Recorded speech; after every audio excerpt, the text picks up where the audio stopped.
Good morning, everybody. Welcome to the Farzy Show, presented by Destination Retirement, destinationretirement.com. My name is Mark Farzy, and I'm coming to you live from the Steven Singer Studios. Well, if you're watching at 6 a.m., it's live. If you're listening later, let's hope that more news leaks out about James Harden and his new deal and PJ Tucker, and maybe they create enough roster flexibility to be able to make an even bigger move after that, because I still don't think you're going to have enough to win a championship if you run it back with Tobias Harris still in this lineup. Even with a better bench, I still feel like you're going to need a little bit more. And we'll talk to Tom Moore from Bucks County Courier-Times, columnist for the Bucks County Courier-Times, coming up in just a little bit. He'll help explain all things James Harden. We'll talk about those Philadelphia Phillies as well, as that was just a god-awful performance yesterday, especially from the Phillies offense. While I've been focusing, and most of us have been focusing on the, can I even call it a slump? It's a bad month, a horrible month, a historically terrible month for Nick Castellanos, so I'll get into the specifics of that in a second. While we've been focusing on him, Rhys Hoskins has been tearing it up the month of June. So I know we all look at Kyle Schwarber, and he's been knocking the cover off the ball, and he'll miss June. You know who else is going to miss June? Rhys Hoskins. You know who else other than Kyle Schwarber is going to hope they can carry June into and through July and into August, and then hopefully Bryce Harper's thumb's better, and then he comes back and then he carries the team again? Rhys Hoskins. That's who is going to miss June as well. We'll get into those specifics coming up in just a second. But if I could describe the Phillies offense last night, whether it was Mickey Moniak, whether it was Nick Castellanos, whether it was even JT Realmuto again, lifeless, pulseless. They were 4 hits is all you need to know from what you saw yesterday. Mickey Moniak coming up with the bases loaded in that game, striking out, ending a threat. Really, all you really need to know is that you went out and went over to luxury tax to get talent in this lineup. Kyle Schwarber, Nick Castellanos, of course, and Derek Hall, a rookie, a call-up, making his major league debut, batted 4th in yesterday's game. He was your cleanup hitter. Your best option to drive in runs in that spot was a guy who has never played in Major League Baseball before. That's how desperate the Phillies were yesterday to try to get something going.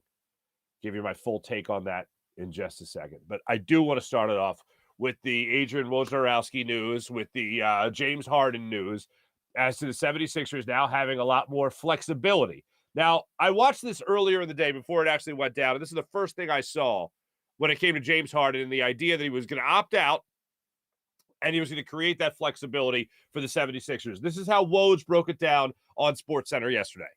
In a perfect world for the Sixers, and I think in James Harden's mind, opting out of that deal and then negotiating a new contract here when free agency opens, it gives the Sixers a lot more financial flexibility to go and improve this team in the offseason. He can still get long-term guaranteed money, or certainly guaranteed money at a very high number over a couple of years by opting out, and it gives the Sixers the ability to add to their roster. They know they've got to get better. James Harden, he has told them he wants to win. He's committed to winning. And I think there's a playbook here now for the Sixers and James Harden to work together and find a way to get James Harden a new deal in Philly and improve that roster. At the end of the day, I think James Harden's going to be in Philly. He's going to be there on a new deal. And Philly is perhaps going to have the opportunity then to do some things here in free agency, make some moves that can improve a team that needs to get better in the East to compete for a championship. This here is not the deal. When I first heard that, I went, that's good, because just cap-wise, you weren't going to be able to bring in PJ Tucker. It was going to be a struggle just to do that. You're going to have to make some kind of moves in order to bring in PJ Tucker. Instead, James Harden says, I got you. Last year, if you remember, at the end of the season, he said that he's going to opt into the deal. He's going to be here, and he's going to do what it takes to help this team win. At the time, I said, you know what? That's great. That means he's going to take less money. He's a man of his word. Well, actually, he's a liar, because he didn't opt in. I thought he was going to take the $47.3 million, and he was going to take that money and say, all right, you gave me this. Now let's negotiate a more team-friendly deal for the final 2 years of the deal. So I get my money when I'm going to be most worth that money in the contract. And then on the back end of it, for those other 2 years, then you guys can give me something else that it'll create that flexibility. But instead, he allows the team to have more options when it comes to spending that dough. Instead of just giving it all to him and really threatening that luxury tax, obviously, he decides instead, let's take a little off the top here, fellas. Let's make sure we can bring in PJ Tucker. Let's make sure we can make maybe a couple other moves to bolster our bench. And in the long run, maybe this is just the first step in everything for the offseason. Well, I should say after the NBA draft. Maybe this is just, all right, I can take care of this now. We can bring in PJ Tucker. That way we know we have another man in our starting five that can shut down opposing teams' offensive players. We can get that dog that we've been talking about, that hard-nosed player we've been talking about. And then on top of it, maybe a bigger move is in the wings. There are rumors right now and reports about the Sacramento Kings being interested in not just Matisse Thybulle, as you saw earlier in the day, but also Tobias Harris. Matisse Thybulle's been on the trading block for quite some time. Tobias Harris has kind of been the odd man out in all of this. What can the Sixers do more to free up some more cap space or try to get a player in here that can really put you over the top? Because what they have right now, even including PJ Tucker, does not scream NBA championship to me. It might scream getting out of the second round of the playoffs. That'd be nice. But I don't want to be a victim of the Sixers' previous peaks in the way their seasons have gone, where they get bounced out in the second round of the playoffs. I want to know that when this team steps onto the court, they have a chance to win a championship. And on paper, right now, going into the season, including going into the future a little bit with PJ Tucker, I still don't see the Sixers having enough to win a championship. Now, hopefully, hopefully they prove me wrong. But this is the first step they needed to take. And I thought about this. Like, of all the things we have been through as a fan base with the Sixers, and not to go through the whole history lesson, but the whole process, going through everything, and the unlikelihood of so many things happening, the strange things that happened along the way, whether it was the NBA getting involved with the Colangelos, then the Brian Colangelo and his collars, having the whole burner gate fiasco, getting 2 number 1 overall picks in all of this, and 2 of those number 1 overall picks, both of them are no longer here in Markelle Fultz and Ben Simmons. And now we're relying on Joel Embiid to carry this team. We're relying on a Tyrese Maxey to carry this team. We're relying on a James Harden to carry this team, and we'll see what we get from Tobias Harris if he is on this squad. But think of all the unlikely things that took place. And right up there is James Harden saying thanks but no thanks to a guaranteed $47.3 million in order to do whatever he can to save the process. Now, while Joel Embiid is playing and while he is an MVP candidate, I think the process is still alive. And to this point, yes, it's been a failure, no question. But it can be saved if James Harden is the one that saves it because he decided to take what could amount to as much as maybe 15 million less, maybe 10 million less than he would have. Oh, hey, look, no one's crying for James Harden, who's made a quick search, we'll tell you on Basketball Reference, $227 million plus in his NBA career. No one's crying for him over losing maybe 10 to 15 million on the next deal that he's going to sign. But if that 10 to 15 million helps create a championship roster this year and maybe even next year, that's a great thing. James Harden could be the one that saves the process with this move. And Daryl Morey could also make another move on top of this that will really put the Sixers over the top and really make them not just a playoff contender, not just a conference finals contender, but an NBA championship contender, which is what the process in its entirety was all for. So my fingers are crossed for that. As I said, Tom Moore is going to be joining the show coming up in just a minute to help walk us through some of the terminology, and a lot of it felt like accounting class. I'll be just completely honest with you. A lot of it felt like accounting class with Tom Moore because we were talking about the mid-level exception, the taxpayer mid-level exception, and we cover it all. So he goes through it all with us. So we'll continue the conversation with Tom Moore coming up in just a second. But I can't believe it. James Harden, team player, ladies and gentlemen. Team guy. Team first kind of guy, James Harden. For anything he did in Houston, for anything he did in Brooklyn, this is his biggest team guy thing since coming off the bench for the Oklahoma City Thunder. That's what it is, as far as I'm concerned. And I'm here for it. I'm absolutely here for it. Let's talk about those Philadelphia Phillies. Lifeless is definitely a word you could use. And I know a lot of people, myself included, have talked about the Philadelphia Phillies coddling some of their young, up-and-coming would-be stars. They live in the majors. They live in the minors too long. You don't need that much time down there to develop. You either got it or you don't, and see what you can do at the major league level sooner rather than later. Okay, well, Derek Hall is 26 years old. He's been mashing. He mashed at Reading, hit 20 home runs while he was at Reading, hit 20 home runs this year while he was at Lehigh Valley. A lot of times, guys like Scott Kingery, for instance, will hit 26 home runs while he's playing for Reading, and then he doesn't really show that power ever again in his career. So for me, you hit at Reading. A lot of people had at Reading. We could hit at Reading. We can go back to Matt Rosati, who was a Phillies farmhand that was hitting bombs in Reading. He never even saw the light of day as a major league player. Darren Ruff was hitting bombs for Reading, and he was able to translate it a little bit to the Lehigh Valley level before he came to the big league level and went to Korea for a year and then figured things out with the San Francisco Giants. Good for him. But my point is Derek Hall is hitting both parks. That's a good sign for the minor league system of the Philadelphia Phillies. So they said, all right, 20-year-old 20 home run hitter, get on up here to the majors. You can't say you're coddling him if he's batting fourth. Now, is it the right move? No, it's not the right move. That was the first thing Rob Thompson did that I really was not a huge fan of. Old Topper, as our friend Garrett Stubbs was telling us earlier in the week, I did not like it. I didn't like it a little bit. There are other guys you could have moved around in this lineup to put in that spot without putting all the pressure in the world on a guy that's just fresh out of the majors. Or should be fresh out of the minors in the majors now. That wasn't needed to happen. You could have batted him anywhere else in the lineup. Batted him down the lineup, give him a bit of a break, especially because he just found out a couple hours beforehand that he was going to the show, as they say.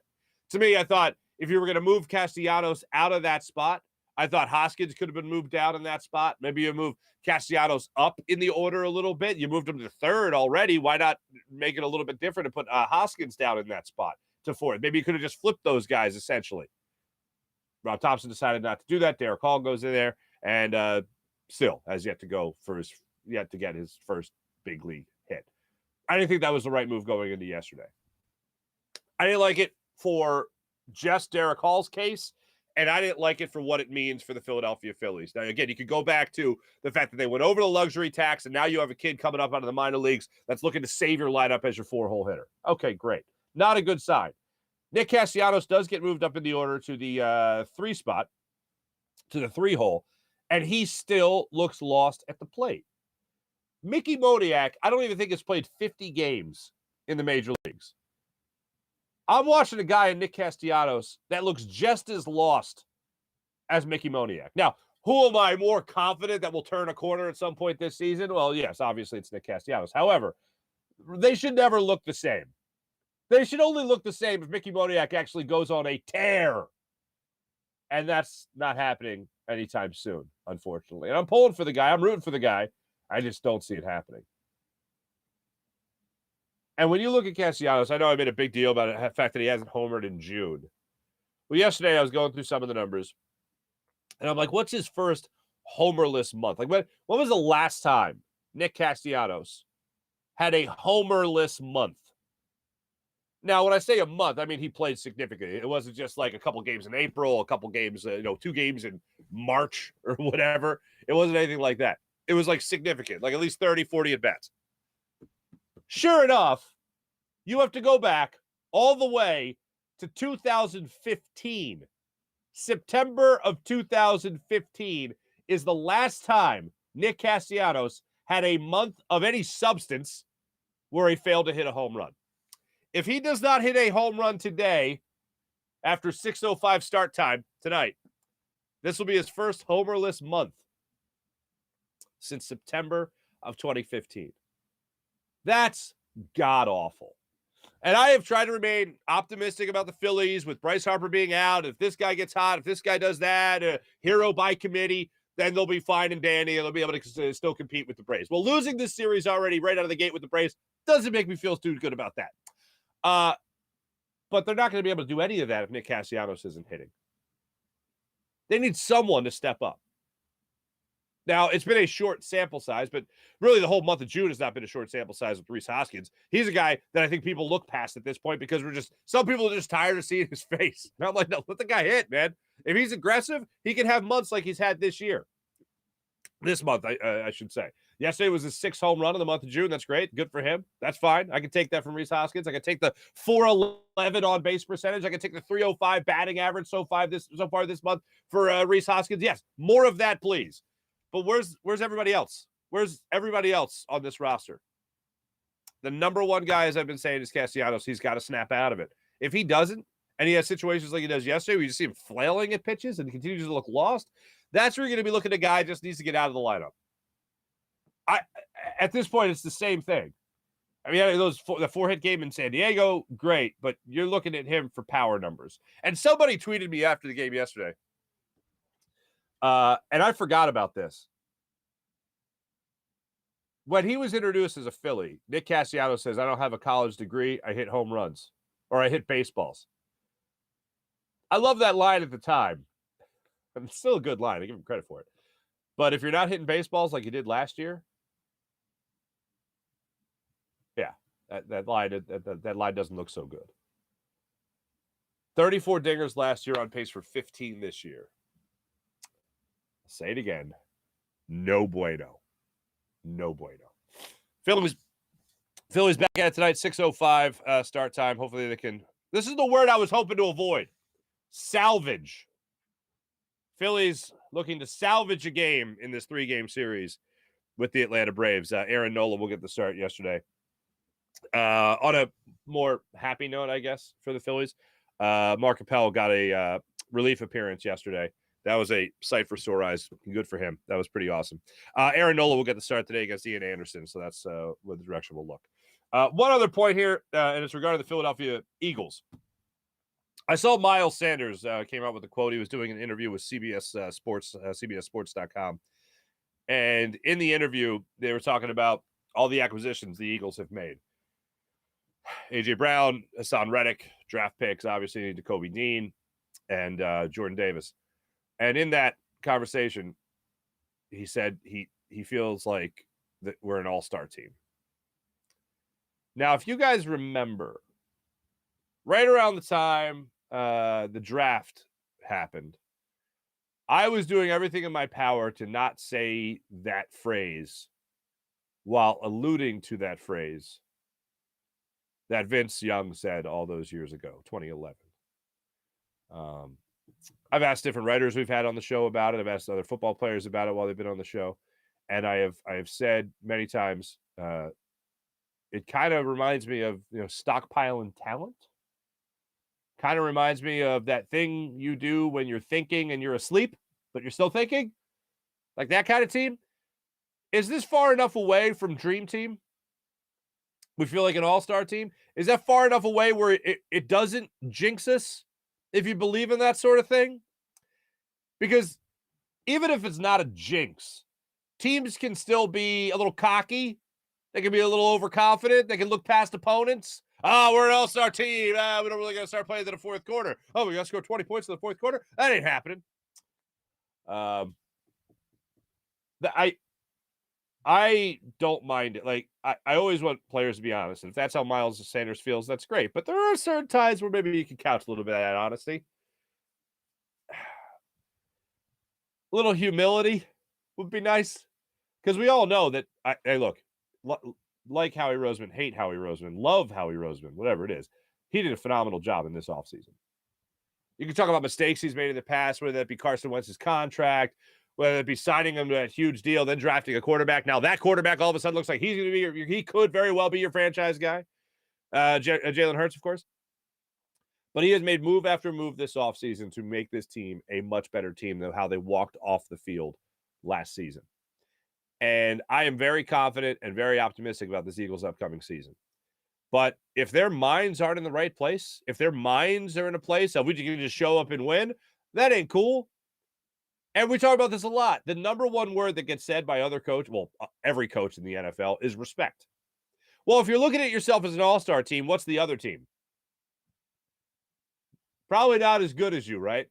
So that right out of the gate disrespects whatever other opponent you're bringing in. Hey, this is why I don't mind the, I feel like we're going to put a lot of work in. We got a lot of new faces. We all got to get on the same page, and we all got to make sure we improve from last year. Like that right there would have been a more acceptable answer for me. I would have been like, you know what, boring but good, because I don't need him to go dream team, all-star team. I don't need him to put his team in any other category. He can talk about the talent in the room, and we feel like we can make some noise. Then you can talk about being confident. But the minute you go to all-star team, makes it seem like you've assembled the dream team. And I didn't need to see that yesterday. I saw it actually 2 days ago. I saw it really pick up steam yesterday. And for me, I didn't need it. Didn't need it. It's not about a jinx. It's not about summoning, phrases of press conferences past or anything like that. It's the mindset of the team. And that has a huge effect and outcome on the score of games.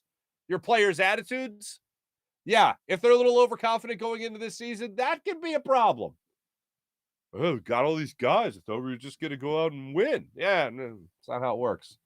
Not how it works. Yes, it does concern me. Not because of some jinx or bad juju or anything like that. What bothers me more and what I think affects games more is the overall attitude and mindset of a team. Now, this is where Nick Sirianni comes in. Because if anything, I mean, while me and the rest of the planet was ripping him for flower power and all that, it turned out to be the perfect thing. And the way people like myself perceived it only helped the case more, because they heard the noise in the locker room of what people were saying. And they're like, Coach is just trying to motivate us and get us going. All these people making fun of him saying he's terrible. Let's get this all for Coach. Like, that's kind of what it was like. It was an advantage. So if there's anyone that can keep him humble, if there's anyone that can keep him on track, I think Jason Kelsey's going to have a big say in that as a huge team leader. And I think Nick Sirianni's going to have a huge say in that as well. And hopefully on the defensive side of things, Fletcher Cox, Brandon Graham, and all those guys will make sure everybody stays grounded. So let's hope that's really the case, more so than Miles Sanders just looking at this team as if it's a bunch of all-stars. And hopefully it is. Hopefully by the end of the year, we look around and see a bunch of Pro Bowlers on this team. Because I don't mean that this team did a pretty damn good job of winning football games. So I'm hoping for that outcome as opposed to anything else. Ladies and gentlemen, let me tell you about Destination Retirement, destinationretirement.com. Let me tell you about saving for your kids' college education. When it comes to saving for your kids' college education, when it comes to financial planning for your retirement, you got to contact my man, Mike Seibert at Destination Retirement, destinationretirement.com, and a proud partner of 1847 Financial. He's an advisor for Eagles, Sixers, Phillies, and hopefully next year with the Flyers. Flyers fans, too. So when it comes to long-term savings, don't give it up to current enjoyment of your income. Instead, the answer is have income streams in retirement. So let's talk about your distribution and your accumulation phases of your financial life. It's like climbing a mountain. You go up the mountain, that's your accumulation phase. Going down the mountain is your distribution phase. Now, how does this affect your kids' college education? Well, let Mike show you an efficient way to help pay for your kids' college education and still retire on your own terms. The first step is to avoid starting your growth cycle over by depleting accounts like 529s for big expenses like college. You don't want to lose your position on your growth cycle and have to start over. So contact Mike Seibert and he'll set up a portal for you in Retirement Analyzer, then use the software to help navigate through your financial life. That's how he'll do it. And make sure you contact him at GoBirds at 1847 Financial. That's GoBirds at 1847financial.com. Let me tell you about Steven Singer of Steven Singer Jewelers, the other corner of 8th and Walnut, right there on Jewelers Row. Ladies and gentlemen, do what I do. When it comes to all your big jewelry purchases, trust the man I've been trusting for over 40 years. Steven Singer of Steven Singer Jewelers. One place, one price, the perfect price every single day. Online at IHateStevenSinger.com. Always fast and free shipping at IHateStevenSinger.com. Without further ado, let's jump on the Rothman Orthopedics guest line and talk to our good friend Tom Moore of the Bucks County Courier-Times.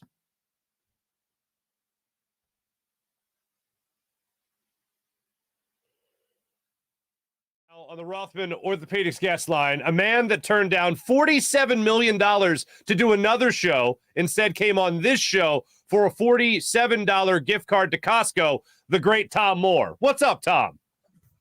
Mark, I went to Penn Ridge, but I'm not that dumb. Okay, I know you're a Central Buckser, and I'm an Upper Buckser, and I know you're superior to me. But I mean, even I would not do that. I'm sorry. Tom, I think when we talked about this before, it was like, oh, well, obviously James Harden's going to opt in for 47. Who wouldn't opt in for $47 million? And then they'll negotiate a deal that'll be like a shorter, like 2-year deal that won't be as much money, and that's where he'll save the team some money. Instead, Tom, he catches the both of us by surprise, and he goes in and says, $47 million. How about some roster and cap flexibility, Sixers? Here you go, best friend Daryl Morey. Tom, were you just as shocked, pleasantly surprised, I should say, as I was by this decision by James Harden? Yeah, I mean, it just seemed like a foregone conclusion. He was going to, get to $47.4 million, and I think Woj tweeted it out last week, the same thing. It was expected. So you're thinking, all right, how are they going to create more space to be able to fit PJ Tucker, whoever in, because you have to get under the luxury tax to do that. So everyone, and then I had someone tell me 2 different times, we're not going to just cut salary to do it. In other words, trade Thibault for a future pick, trade like Korkmaz and a 2nd-round pick for a protected 2nd-round pick, just essentially salary dumps. And I was told they weren't going to do it, and I just couldn't figure out how they would do it. Because that didn't even factor into the equation in my mind. But my numbers are right, and if he takes, let's say, a 3-year deal starting at $37 million, they would be able to fit Tucker with the $10 million, and then even the biannual exception of $4.1 million. And if my numbers are right, they would come in about $156 million with 15 players, and they have to stay under $157 million. So I'm assuming that's right about where he's going to be, somewhere right around there, because any more, and they wouldn't be able to do that. Right now they have 12 players under contract, not counting Harden. He would be 13. Tucker, I assume, would be 14, and then whoever the biannual exception, the $4.1 million, would be 15. Your 2-way players don't count, so whatever they make doesn't count against the cap. So that would be their roster. I gotta say, look, the process has not worked as far as I'm concerned. I know you have Joel Embiid and you've had Joel Embiid, but you could have just tanked for Joel Embiid. You didn't have to go through the whole process of watching god-awful basketball. But how crazy would it be, Tom, if that you went through this entire time, and just as a Sixers fan, you went through this entire time, in your case, covering the Sixers, you watch 2 number 1 overall picks not last long here in Philadelphia. Ben Simmons, you could say a 3-time All-Star. He worked out to some degree. But those 2 number 1 picks no longer here. A guy that ended up being a 3rd overall pick in Jason Tatum goes to Boston, already plays in an NBA final at least. How crazy is those 2 guys aren't here? Those 2 number 1 overall picks aren't here. And James Harden could be the guy to save the process when it comes to renegotiating a deal to be that much more friendly to the team. Yeah, I mean, you just wouldn't have predicted it just based on his reputation, his history, just everything you hear. And I guess that's the advantage. I mean, Morey traded for him in 2012 when he was a 6th man in Oklahoma City, and they weren't going to be able to pay Westbrook, Durant, and Harden. And he was able to trade for him. And 5 years later, he was the MVP, led the league in scoring 3 times, 30-plus points. And, made the finals once, lost twice in the conference finals to the Warriors, who won championships. But obviously they must have a pretty good relationship because, people, I mean, I know people would say 37 million or 47 million. What's the difference? And I mean, yeah, I mean, the difference is 10 million, but you can probably live on either one. But I mean, in today's professional sports, not everybody would do that. You can, that you see the guys who take more money to play on a bad team, that they care more about money than winning. And Sure. This would seem to be an indication that he's willing to sacrifice. And I use that term loosely because it's not like he's, I understand. going to have to, get Meals on Wheels or something, or, get food stamps or whatever, if they even exist. I don't know. But, that this would be a way to do it. Now, Daryl Morey has to make the right decisions and has to figure out, is it still behoove them, let's say, to trade Thibault just to improve in other areas, because they still could use probably more shooters, maybe another wing, who can knock down some threes and help with the spacing. Melton should help in that area, but it's an upset, I would say, Embiid's 28, Harden will be 33 in August. Your window is probably next year, maybe the year after. So you better get it done, short term. So in that regard, it's funny, you could go through all these numbers, crunching the numbers for the 13 guys on the roster, 12 guys on the roster, soon to be 13 guys, and then maybe PJ Tucker as well. And then the Sixers can make another move. There's rumors about Tobias Harris also possibly being on the move, and that would be a lot of money to change hands there. If they do move on from Tobias Harris, do you see that as being just a 2-team deal, a 3-team deal, and do you see it really bringing another type star athlete like a Bradley Beal to Philadelphia? How would you see a Tobias Harris move come into fruition? Yeah, well, I mean, right now, if you their starting lineup, assuming, when Harden resigns, would probably be Harris, Tucker, and Embiid in the front court. And I don't know that that's really ideal. They're both really natural power forwards. So you may have some matchup issues. Harris is a pretty good defender for fours, and he certainly got better. He's very good last year. Maybe they think he can play the 3, but I know Doc Rivers had told me and others that, he thinks Harris is better as a 4. It's more natural for him. He can use his quickness on bigger guys, and he's big enough that if they put smaller guys on him, he can, use his strength and back down and so on. I don't know. I don't know what, I mean, there are definitely needs for this team. Maybe you could get like 2 good bench guys back or something like that, for him, or something, 2 quality guys that could be in your rotation and help you, because bench has been an issue for this team for, years. And it was an issue again in the playoffs when Embiid would go to the bench. Things changed, and Rivers tried to keep 2 starters on the court at all times. But Korkmaz couldn't help him.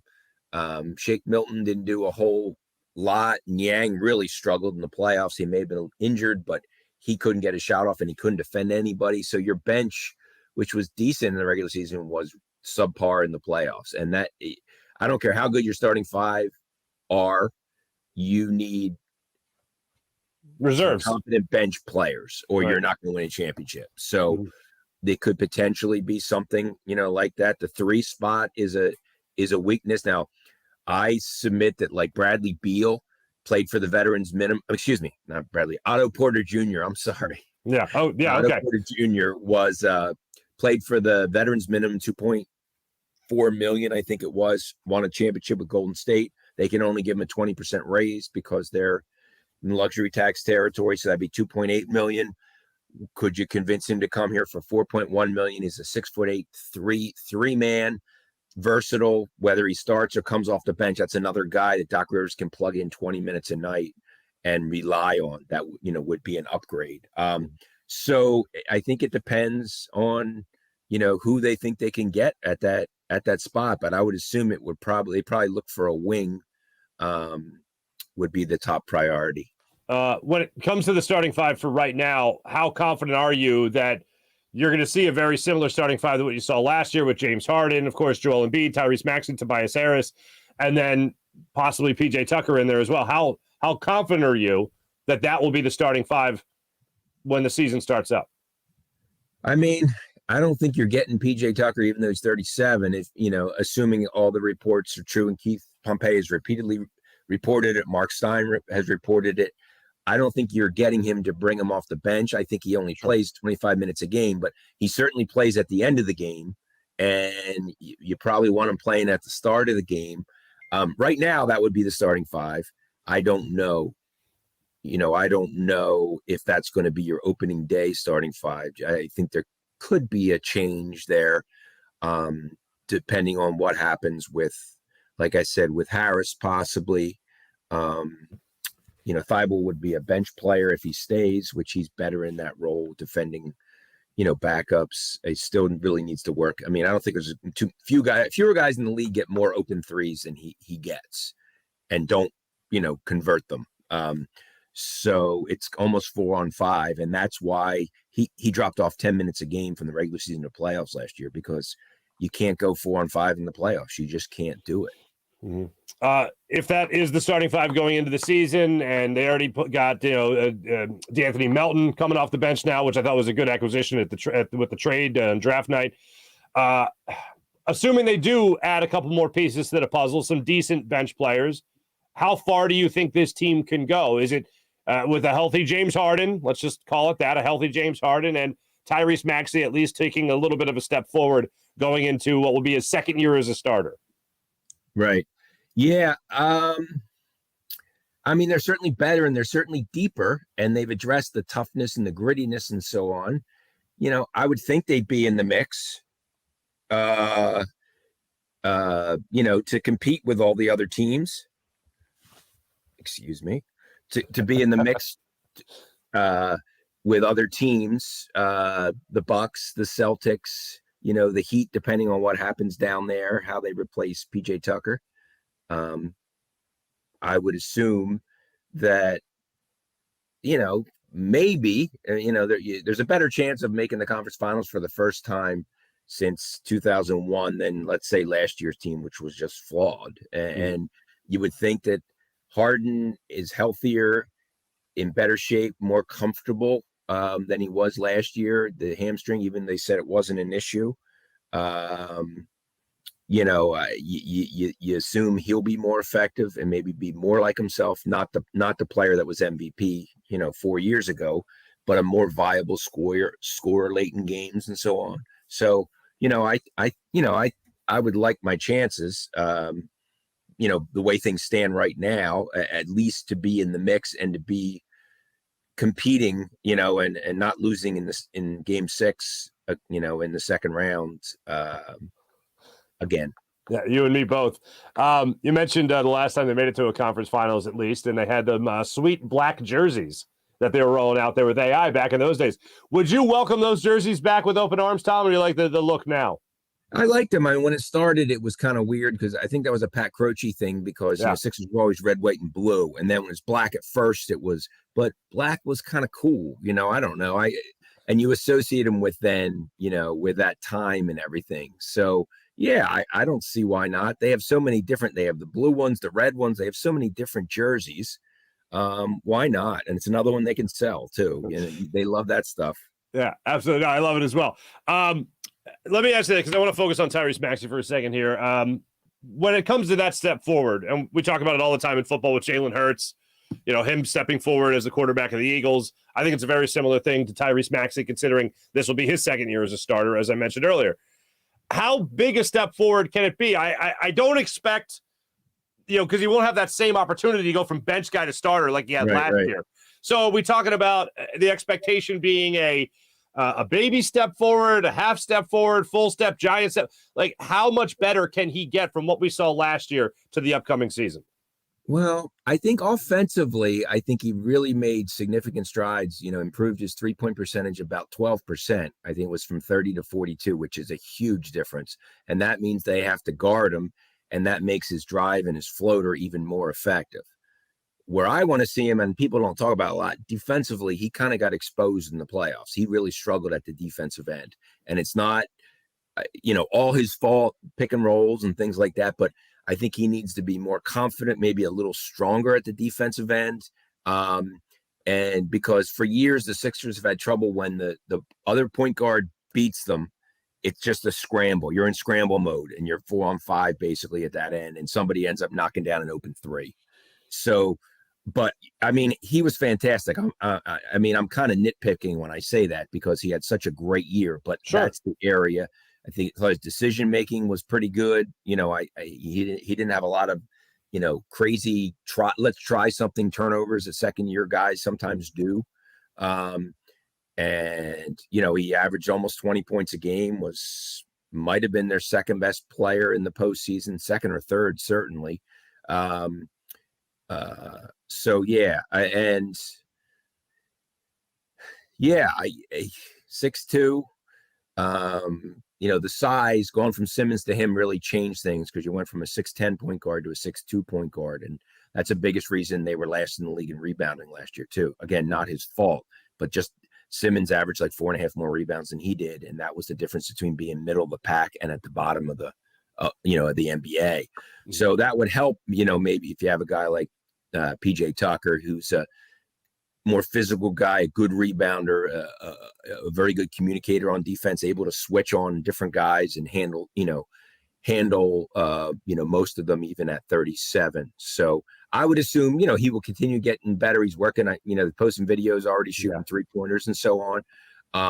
But I wouldn't, if he can make a jump like he did from year 1 to 2, in years 2 to 3, he's an all-star then, because there's not a whole lot of room for him to grow where he's not one of the 12 best players in the East. To go back to James Harden and his health that you mentioned, obviously going to be another year older. You mentioned, I think he is in August. He turns 33. Are we looking at him to play more of a facilitator role, or are we looking for him to still be not maybe the scorer at volume that he was in years past, but at least a threat to score, of course. But are we looking at him to be more of a point guard facilitator than he will be a guy looking to score? What do you see from him in the upcoming year? Yeah, I mean, I think he, as a facilitator, he did a pretty good job. I thought his turnovers were a little high in the Miami series. He had some 6 and 7 turnover games, and you just can't do that, especially kind of in the backcourt or, cross-court passes, bringing the ball up, stuff like that. He's not going to be the scorer he was, but I just think you need him to be a threat. I like the 2 games Joel Embiid did not play, games 1 and 2 against Miami. He was not assertive in the fourth quarter, and you're desperate for scoring in those games. You're just desperate. And he struggled scoring in the paint and in traffic. And again, maybe some of that is the hamstring, because if he didn't get a foul call, a lot of times he didn't score, and he would be unhappy, with the officials and so on. And his 3-point shooting wasn't as good in the playoffs, dropped off a little bit, that step back 3. It's still an effective weapon, but wasn't quite as efficient in that, in that area. So I think he'll be a facilitator, but I think the better your roster is and the more shooters you have, the less he has to do. And, the more you can get away with him being a facilitator and then picking his spots, scoring the ball. When do you think we can expect a deal done? Well, if you had to spitball it, when do you think a deal would be done for James Harden? Well, I mean, it's a good question, because the way I understand it, his cap hold, the hold on the cap, is like $47 million. So I don't think they can sign PJ Tucker until they sign him, if you understand what I'm saying. Yeah. When they sign him, his cap hold goes from 47 or whatever the number was down to 37 if that's what they sign him at, and that would enable that to happen, I believe. So Thursday night it starts. I don't know. It could happen, maybe Harden deal happens then. Since he opted out, I don't think they can technically sign him until Thursday night. That's when free agency starts. So I would think, it could happen, soon. It could happen almost right away. There could be other factors. Maybe they're trying to do something else, work out a trade. I don't know exactly. I wouldn't panic if nothing happens on Thursday night. But I believe the way it works with a cap hold, you would have to, sign him first, because you wouldn't have the room based on the 47 million or whatever the number is that he counts against the cap. So I believe it would have to go in that order. Gotcha. Tom Moore, Bucks County Courier-Times, Gannett Media as well. Always great catching up with you. Always great talking to you. Thank you for bestowing upon us all this wisdom for a $47 gift card to Costco. You're a kind man. I'll see all but 47 of those $47 too. Yeah, and you know why? Because you'll refuse just to leave room for other guests on this show, which is why you're such a hell of a team player, my friend. I don't know about that, but we'll say it, and I won't dispute it. Unequivocally. How about that? Easy enough. Tom Moore joining us from the Bucks County Courier-Times on the Rothman Orthopedics guest line. Just imagine a world. Just imagine for a second where James Harden potentially starts a process that ends up saving the process. both in the player Joel Embiid and that whole process that we all went through as a fan base. Just imagine for a second that James Harden turning down this money, shocking myself and Tom Moore, as you just heard him explain. Imagine him turning down that money, albeit 10 to 15 million, whatever it could be, turning down that money and saying, thanks, but no thanks, because I want to make sure this team is better. Imagine this is the beginning of the Sixers' real pursuit of an NBA championship. Because I do think another move has to be made. And I am hoping it's a move that is in the offseason. It's not a move done at the trade deadline. Because I'm done with we barely had time to work Jimmy Butler into this team. We barely had time to work Tobias Harris into this team and the Tobias Harris, Jimmy Butler 76ers. We barely had time to get James Harden acquainted with his teammates and get on the same page and all that. I'm tired of all that. Tired of the excuses.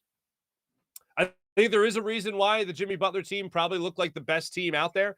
Well, one was because of the players that were assembled, and the other was because they had time. Like Jimmy Butler was an early season move. It wasn't a deadline acquisition. Tobias Harris, Mike Scott, Tobias Harris, and Boban Marjanovic, those were all guys that were deadline moves. That was a trade deadline deal, so you didn't have as much time. But you did have, I believe, 3 different makeovers. Let's see, the way you started the season with Butler and then with Tobias Harris and company. That was about 3 different makeovers of the 76ers before they made it to the playoffs, and then, of course, got bounced out by the quadruple doink. This is very similar to that. Or excuse me, I want to avoid that type of situation where you're introducing different concepts to this team, different variations to this team as the season goes on. I'd rather Daryl Morey make the moves in the offseason so you have ample time to get everybody on the same page. But this could be a move by James Harden, a decision by James Harden and Daryl Morey, a trust factor between those two that hopefully ends up doing what Daryl Morey was supposed to do, which was come in here and save any chance of the process really bearing fruit. And again, I say that as the actual process and not the noun of what we're referring to Joel Embiid as. Well, at least some people are. So thanks to Tom Moore for coming on the show and breaking all of that down for us. Make sure you guys are reading Tom Moore as part of Bucks County Courier-Times columnist extraordinaire and also expert on all things Costco, which I have found out. Let me tell you about the great people at Rothman Orthopedics. Maybe your knee gave out. Maybe you tweaked your back. Maybe you popped your shoulder. Well, this is what you got to do. You got to talk to the people at Rothman Orthopedics because it's not just about getting older.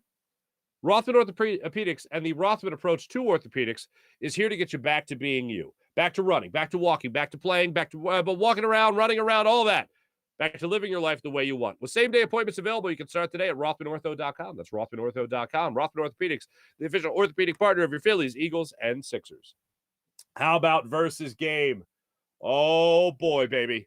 Versus Game. Download the Versus Game app to your phone right now. Follow at Farzy Show and take part in all the questions that we're asking and win yourself some money while you're at it. The questions are always binary, always yes or no, always 2 options, this or the other. Today's the last day for Nick Castellanos to hit that home run that I've been talking about. We have a question that's out there right now. Will Nick Castellanos go the entire month of June without hitting a home run, yes or no? Actually, no, it's yes or nope. And then the newest question, who will hit more home runs through the rest of the week? Actually, let me rephrase that. It's will Derek Hall hit more home runs than Nick Castellanos this week? That means through Sunday night's game against the St. Louis Cardinals, will Nick Castellanos actually hit one? And will Derek Hall hit more than him? I'll tell you this one. The kid was swinging for the fences yesterday. Definitely a pull hitter if you're watching him. But that's the question that's out there right now. The one that's live, the one you can vote on, yes or no, is will Derek Hall hit more home runs this week than Nick Castellanos? That's the question. And it goes through Sunday night at 11:59 p.m. So make sure you guys hit me up on the Versus Game app. How about the great people at Freestone Farms CBD? You like CBD? You use CBD? How would you like a 20% off your CBD? Go to FreestoneFarmCBD.com right now. Check out their incredible menu. It's something you'll absolutely have to check out with strains like their insane tropical tasting Bayox that clocks in at a chart-topping 24.1% and Super CBD. That was appropriate. And Super CBD, which is half Hindu, Kush, and 21%. The genetics of these guys are incredible. Just one look or smell will let you know it's CBD done right. They grow all their premium hemp flower in the Garden State. Absolutely nothing synthetic from farm to jar. So, ladies and gentlemen, go ahead. FreestoneFarmCBD.com. Use promo code Farzy. Promo code Farzy for 20% off at FreestoneFarmCBD.com. How about PHL Sports Station, Philadelphia Sports Station, enhancing your Philadelphia sports fan experience across all social media and blogs? That's PHLSportsStation.com. Let's jump on into the chat check, see how all you guys are doing. Kevin, good morning. Sean, good morning. Kevin, good morning. Mickey, good morning. Mickey, can't help but be excited for the 76ers news. That's what's going on. More excited for the Sixers than he is for the Phillies right now. I don't doubt it. I agree at this point. Sean, hello. One Guapo. What's up, Guapo? Rumors of Kyrie Irving to LA still ongoing. Maybe Durant will don the red, white, and blue since he already has a foothold in Philadelphia via the Union. Yeah, Mickey, I agree. I was talking about it on Monday. You look at this team right now. You look at Kevin Durant. You look at turmoil. We all know he's watching the Union tape, who just lost to Chicago, by the way, yesterday, 1-0. Gross. Kevin Durant's got a stake in the game here. He's got a poker in the fire in Philadelphia already. Wouldn't you want to be more close to your investment like the Philadelphia Union, Kevin Durant? Please come to Philadelphia, Kevin Durant. Fight the power. All right. Sean Gillespie, I love my Eagles, but they haven't even played a preseason game yet. Come on. Yeah, Sean, here's how it works. You play a preseason. First off, here's how it works. We get hyped about offseason acquisitions.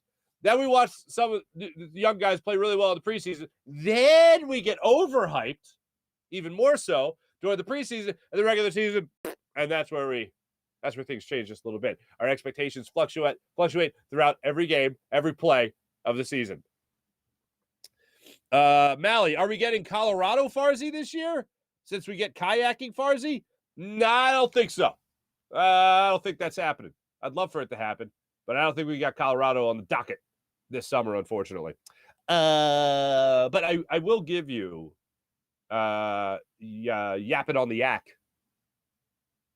I will give you fishing with Farzy in some way, shape, or form. Whether that be on the pontoon boat that I mentioned yesterday, Mally, or that means I would be strapping my kayak to the top of the car and then driving it like 4 hours to the Finger Lakes. They're Skinny Atlas, I believe is what it's called.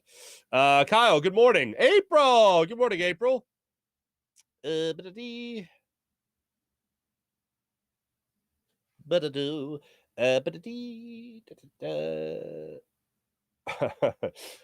what would be more exciting? Colorado Farzy or kayak Farzy? I mean, I'll tell you right now, any type of Farzy is a party.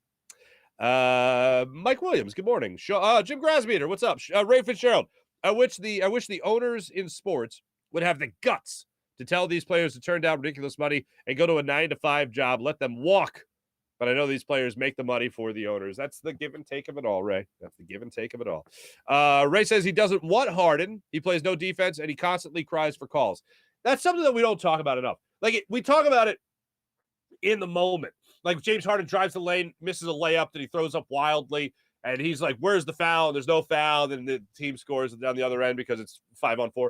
Like, that's something that we talk about a lot in the moment. But off-season, not in the moment, we don't talk about it enough.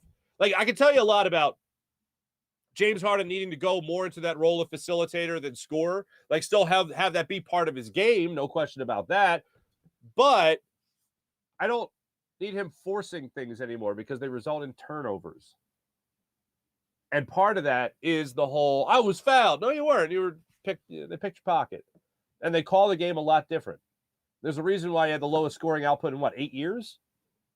After they changed the rules about how you could draw contact as an offensive player. So, yeah, he needs to kind of figure that one out. Sean, hello again. Kyle Guest, in my own opinion, the 2001 Sixers black jersey is up there with the Kelly Green Eagles and the powder blue Phillies jerseys.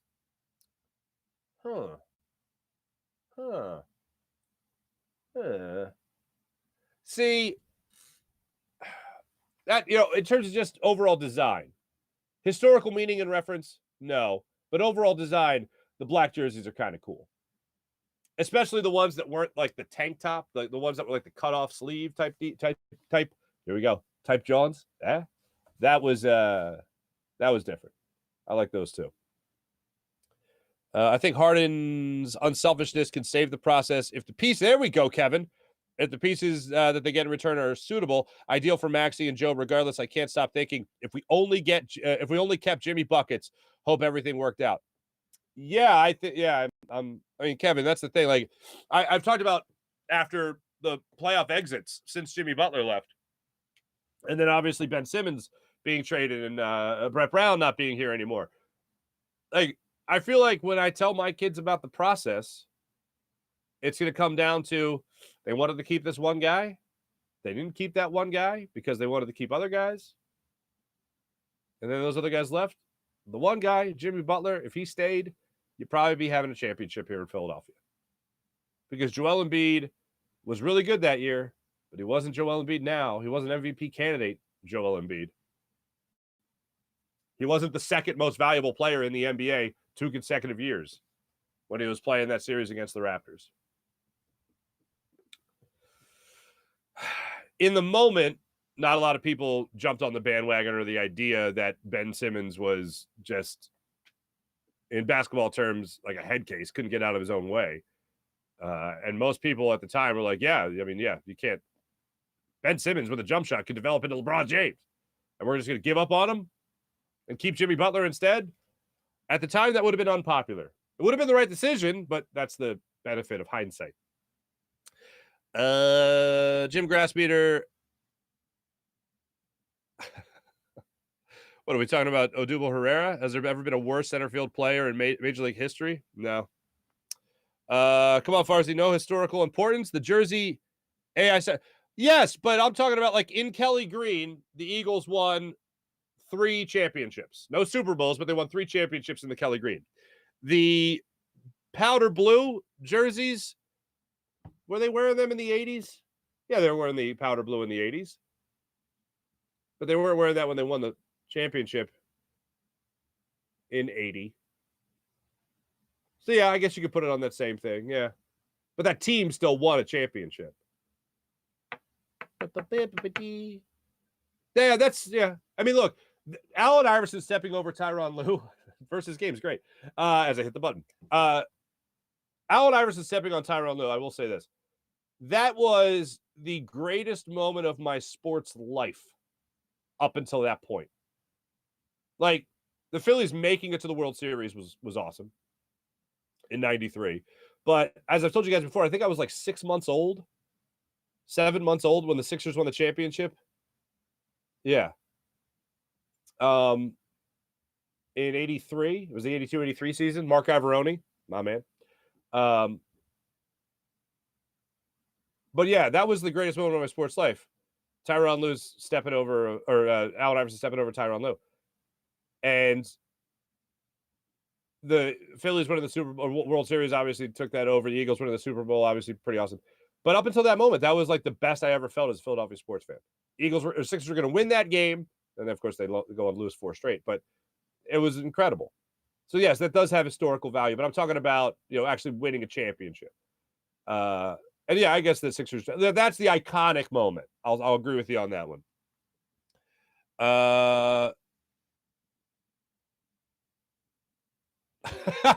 Yeah. Kevin also says Monday morning quarterbacking, the whole Ben Simmons saga makes me want to curl up and cry in a corner. I agree. The Allen Iverson moment will stick in my brain forever, says April. How can it not? If they combine Moniak, Odubel, and Vierling, the Phillies still wouldn't have a center fielder. Jim, you're correct. April, that is the only big moment I can remember in that jersey. There's one more moment. It's not a moment. It's maybe at the end of the game because they won was a moment. But when the Sixers beat the Lakers in South Philly that year during the regular season with Theo Ratliff banging the boards down low, I believe they were wearing the black jersey in that game too. And I remember Theo Ratliff just like all hyped after the game that he was just like beating up on Shaq. I say beaten up. I'll probably go back and look at that and see Shaq shot. Like Shaq put in like 38 points or something like that. But that's how I remember it. Maybe I'll look that up later in life. Anyway, thanks everyone in the chat check. You guys are fantastic. Appreciate you. Let's get into the morning rush. Couple of things to get to in the morning rush here. First off, Phillies and Braves, 6:05 start time tonight. So a little earlier. Get you guys to bed a little earlier. Get ready for the 4th of July weekend a little faster. Aaron Nola charged with the Phillies, hopefully being the stopper. Don't get a 3-game losing streak going here. Ian Anderson goes for the Braves. Nola, 4-5 on the season with a 2.98 ERA. How about that? Nola doing himself some good work there on the hill. He has his last 4 starts have been his best stretch of the season, at least 7 innings in each of those starts, and allowing no more than 2 runs. 2 of those outputs have been 0-run performances. Against the Milwaukee Brewers in the 10-0 win, he went 8 innings scoreless. Against the Washington Nationals, 8 innings scoreless. In between that, he went up against the Miami Marlins in a 3-2 victory. What's up, my man Garrett Stubbs? He allowed 2 runs in 7 innings of work, which is pretty impressive. And then most recently against the Padres, only his brother drove in a run against him, as fate would have it. 7 innings, 1 earned run in that game. And unfortunately, that was a loss. So hopefully he'll be able to bounce back from that loss. And then, of course, for the Braves, Ian Anderson hasn't been putting together his best year for the Braves right now. But still, when you look at his numbers on the season, the ERA is nothing worth bragging about. 6-4 with a 4.60 ERA. He's got 36 walks in 74 innings pitched. He's allowed 9 home runs on the season. Ian Anderson will get the start for the Braves against 6:05 start time. Finally, I think the Cleveland Browns are the dumbest organization in sports. And that's saying something considering you got some pretty dumb teams out there. They did the thing that I don't think any other team was really going to do other than the Miami Dolphins. But signing Deshaun Watson could have been, bringing Deshaun Watson, I should say, could have been the dumbest move a team could have made. The hearing continues today. The league is pushing for a year suspension. The happiest man on planet Earth right now is Baker Mayfield. Saw him interviewed the other day, and it was like, yeah, if they want to reconcile, you kind of have to reach out. So he kind of left that door a little open, but he did say both sides are ready to move on. Okay. I hope the Cleveland Browns, and I say this knowing that my in-laws are big Browns fans. They're not exactly thrilled with the signing, to say the least, but good God, 0-17 would be beautiful for such a dumbass move. Every team in the NFL knew it was coming. Every team in the NFL knew it was coming. And you're gonna sacrifice the guy that was working his ass off, playing hurt, to try to be your franchise quarterback, took you to the playoffs, got you a playoff win, and thanks but no thanks, we could get Deshaun Watson. Your suspension. Some bad karma going to bite them in the ass. Shouldn't have done it, boys. Shouldn't have done it. Thanks for watching. Thanks for listening. Always a pleasure. Jim Hyde, producer program, did a wonderful job. This is a Buzz Sports Entertainment production. My name is Mark Farzetta. Let's go, Phils. Please, for the love of everything, salvage Game 3 against the Braves tonight. Have a great day, everybody. From the Steven Singer Studios of the Farzy Show, presented by Destination Retirement, destinationretirement.com. Have a great day. Take it easy.